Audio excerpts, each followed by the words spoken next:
नमस्कार साथीहरू, स्वागत छ मेरो युट्युब च्यानलमा। साथीहरू, आज म एउटा गरिब परिवारको छोराले एउटा जमिनदारको छोरीसँग प्रेम गरेर के गरे र जमिनदारले के गर्यो त्यसको बारेमा कथा लिएर आइसकेको छु। साथीहरू, एउटा गाउँमा गरिब परिवार थियो। उसको 2वटा छोराछोरी थियो। जमिनदारको घरमा काम गरेर आफ्नो जीविका पार्जन गर्थ्यो। उसको छोराछोरी ठुलो भइसकेको थिए। उसको छोराको नाम अमर हो। अमर 19 वर्षको भइसकेको थियो। अमर सोझो र इमान्दार थियो। ऊ पढे लेखेको धेरै थिएन, तर ऊ बुद्धिले काम लिने गर्छ। अमरको बुवा सधैँ जसो जमिनदारको घरमा काम नै गरिरहन्थ्यो। अब अमर पनि आफ्नो बुवालाई काममा सघाउन थालिसकेको थियो। अमर काममा सधैँ जान थाल्यो। उसको आमा र बहिनी घरमै हुन्थे। बुवा छोरा काममा जाने गर्थे। यसरी उनीहरूको जीविका चलिराखेको थियो।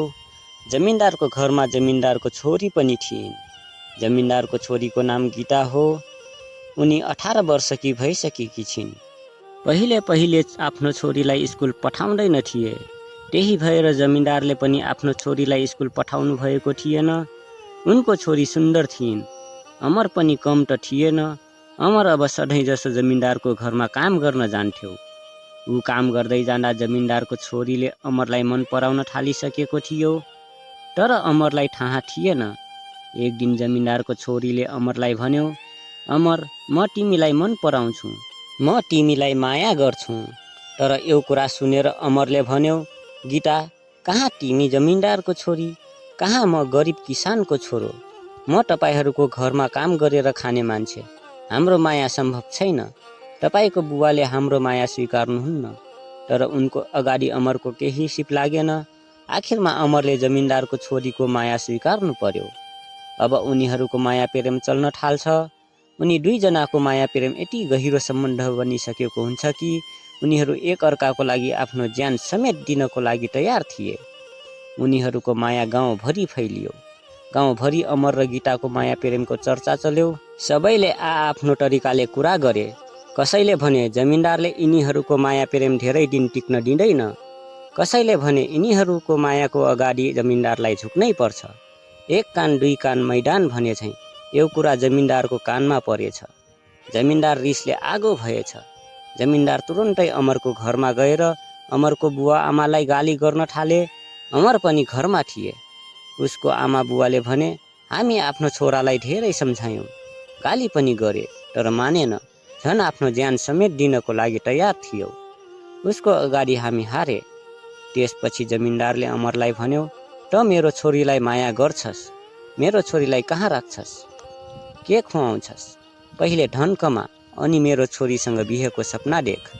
यति भनेर जमिनदार आफ्नो घर गयो। एक दिन अमर जमिनदारको छोरीको लागि चिठी लेखेर ऊ सहरतिर गयो। ऊ सहरमा गएर काम गर्न थाल्यो। यता भने जमिनदारको छोरी अमरको यादमा हुन्थे। उनी आफ्नो कोठाभन्दा बाहिर कहिल्यै निस्किएन। अमर घरबाट निस्केर गएको 4-5 साल भइसकेको थियो। जमिनदारले एक दिन आफ्नो छोरीलाई भन्यो, छोरी, अब तिमी बिहे गर्नुपर्छ, तिमीलाई हेर्न आउँदैछन्। तर उनी भनिन्, म अमर बाहेक अरूसँग बिहे गर्दैन। गर्न भन्नुभयो भने म आफ्नो ज्यान दिन्छु। जमिनदारले भन्यो, अमर त तिमीलाई बिर्सियो होला। यति दिनसम्म न उसको खबर छ, न थाहा छ कहाँ छ ऊ। तिमीलाई माया गर्दैन, ऊ तिम्रो सम्पत्तिसँग माया गर्छ। तर जमिनदारको छोरीले आफ्नो बुवालाई भनिन्, अमरले मलाई बिर्सिए पनि म अमरलाई बिर्सिन सक्दिनँ। म यो जुनी अमरको यादमा बिताइदिन्छु। जमिनदारको केही सिप लागेन। अमर पनि सहर गएर प्रशस्त धन कमाइसकेको थियो। ऊ धेरै धन लिएर घर आयो। अमरलाई देखेर अमरको आमा बुवा निकै खुसी भयो। ऊ घरमा पुग्ने बित्तिकै आमा बुवालाई ढोक गर्यो। आमा बुवासँग गीताको बारेमा सोध्न थाल्यो। उनीहरू भने, गीता तिम्रो पर्खाइमा बसेकी छिन्। अमरको आँखामा आँसु आयो। अमरले गीतालाई भेट्न धेरै कोसिस गर्यो, तर सकेन। बिस्तारै अमर आएको कुरा गीताले थाहा पाइन्। गीता धेरै खुसी भइन्। एक दिन गीता लुक्दै घरबाट निस्केर अमरलाई भेट्न अमरको घरमा गइन्। उनी अमरलाई देख्ने बित्तिकै अँगालो हालिन्। अमरले पनि उनलाई अँगालो हाले। गीताले भन्न थालिन्, अब म तपाईलाई छोडेर जाँदैन। तर अमरले गीतालाई गीताको घरमा पुर्याइदियो र भन्यो, म तिम्रो हात माग्न तिम्रो घर आउनेछु। केही दिनपछि अमरले पनि सहरबाट ल्याएको पैसाले जमिन किन्यो र घर बनायो। त्यसपछि अमरले जमिनदारको घरमा गीताको हात माग्न गयो।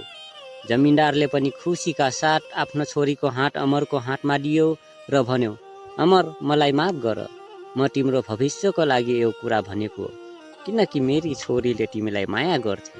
म कसरी हेर्न सक्छु आफ्नो छोरी दुःख पाएको, त्यही भएर म तिमीलाई यो कुरा भनेको हो।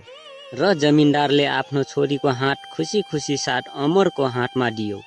त्यसपछि अमर र गीताको बिहे धुमधामसँग भयो। बिहेमा गाउँका मानिसहरू धेरै रमाए। यसरी अमर र गीताको जोडीले गाउँमा एक नयाँ रूप लियो। गाउँका मानिसहरूले पनि बुझे कि माया प्रेम भनेको साँचो मनले गर्नुपर्छ। अमर र गीताको माया प्रेम गाउँमा एक उदाहरण बनिसकेको थियो। साथीहरू, कथा कस्तो लाग्यो? कथा मन पर्यो भने लाइक, शेयर, कमेन्ट र सब्सक्राइब गरिदिनुहोला। हामी फेरि अर्को कथामा भेटौँला। त्यति बेलासम्मको लागि जय नेपाल।